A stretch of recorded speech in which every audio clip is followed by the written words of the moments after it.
Today, we'll be taking a look at the drive belt on this GE electric dryer.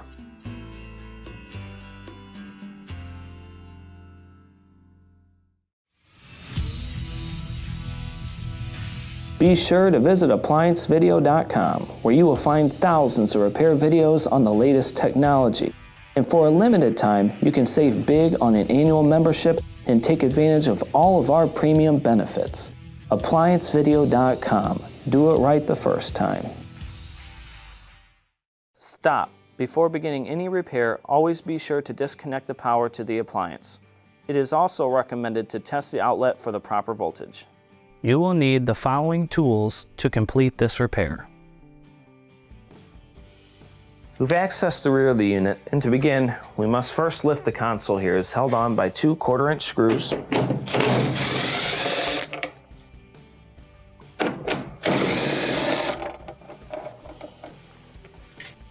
And then, what I want you to do is kind of pop it back. So hit it a little bit on this edge, hit it a little bit on this edge, and then gently roll the console back. We have 2 Phillips screws that are holding on the top here.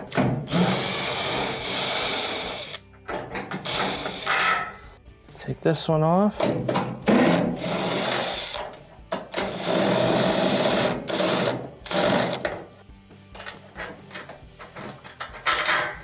Take this one out. You're going to bring the console back up, kind of lock it in place here. Now, let's return to the front of the unit. Now that we're back at the front, let's go ahead and open the door here. And then we have 2 Phillips screws that are under the front lip that'll have to be taken out.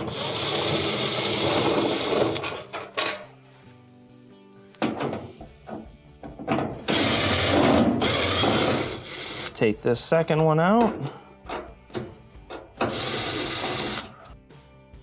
and set it to the side. Next, we need to remove the front panel. In order to do so, you're going to lift up on the top panel and just push it back a little bit.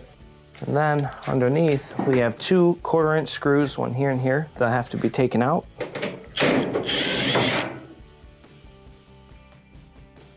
When removing the second one, just make sure you put your leg on the front so that it does not fall forward.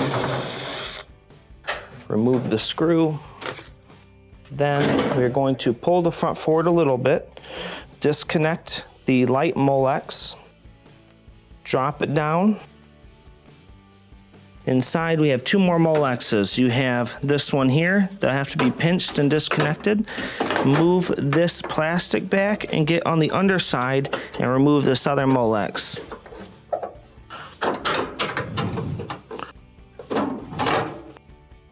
Pull that out, pull forward and lift up off the frame and set the front to the side.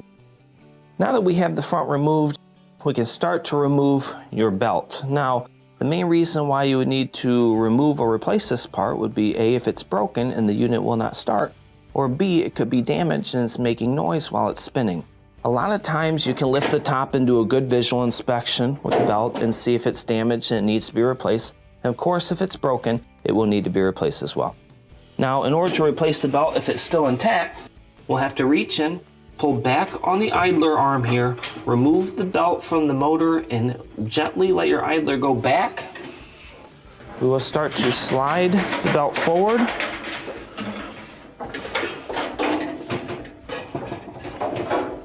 Pull it out and set it to the side. When installing your new belt, first you'll want to try to put it around the drum with the rib side down. Lift up the drum and start to move it toward the middle of your dryer. But once you get it in the right place, go ahead and give it some turns. We'll reach inside here, and what we want to do is we want to pull back on the idler and put the flat side of the belt around the idler pulley. This will cause tension. Bring it down and put the ribbed side of the belt around the motor. Let the idler go back. Now we can reinstall the front. When reinstalling your front panel, first we're going to bring it in and set the bottom front on the stakes of the frame. And then I want you to reach in and reconnect your Molexes inside the front. Put that one in, and of course reattach the shield. Slide that Molex back on, and then lift up on the drum and slide the front on. It should line up pretty well. Make sure you get a screw. Attach the first one. Let's go ahead and attach the second one here. We'll lift up and reconnect our light Molex. Push the front down in the back, slide forward, and drop it in place. Now we can reinstall the screws. Now, when reinstalling your bottom screws, you have to be very careful. I recommend starting it in and slowly trying to get to the exact spot that you need to get to where it starts to draw in the top.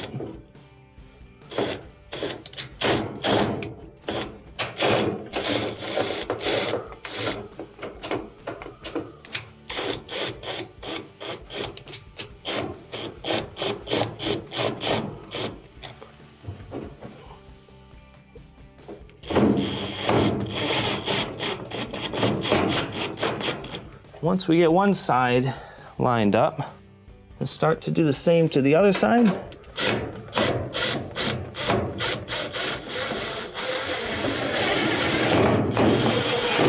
Draw it down, draw it down. Now let's return to the back of the unit. Now that we're back at the rear of the unit, let's start by slapping the console back. Pull it off here and let it fall down. Then let's put our Phillips back in, start them by hand, and then use the drill.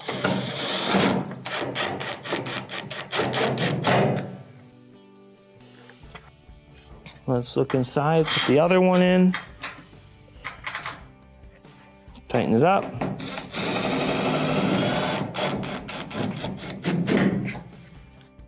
Let's bring the console back up.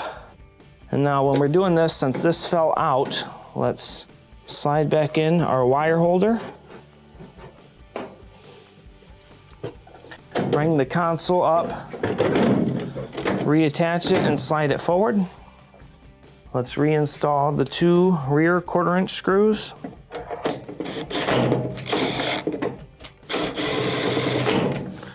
And you want these to go in nice and smooth. If they start to cross thread, do not push it. And this will complete your repair. Thank you for watching another quality video from ApplianceVideo.com. If you found this video helpful, make sure you click the like and subscribe to our channel.